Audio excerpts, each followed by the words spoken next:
Jafar express सानहे पर सारी दुनिया पाकिस्तान के साथ खड़ी है सिवाय पीटीआई के। वज़ीर दिफा ख्वाजा आसिफ का कौमी असम्बली में धुआंधार खिताब। कहा कि सानहे के बाद सोशल मीडिया पर झूठा प्रोपेगेंडा किया गया। उन लोगों ने काम बांटे हुए हैं, एक गाली देता है तो दूसरा तारीफ करता है। अपोजिशन से कहता हूँ पाकिस्तान की सालमियत की जंग लड़े, एक शख्स के इक़्तिदार की जंग ना लड़ें। जवाब में असद कैसर भी बोल पड़े। कहा आज कौमी इत्तफाक राय की बात करनी चाहिए थी, लेकिन ये लोग इल्ज़ाम तराशी कर रहे हैं। वज़ीर दिफा में अखलाकी जुर्रत होती तो इस्तीफ़ा दे देते। ये सब आपकी नाअहली की वजह से हुआ है।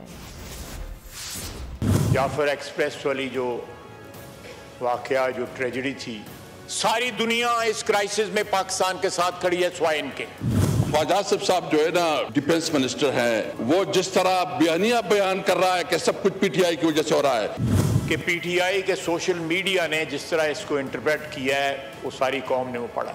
इन्होंने आपस में ये बांटे हुए हैं सारे काम कि फलाना गालियां देगा, फलाना दहशतगर्दी की हमायत करेगा।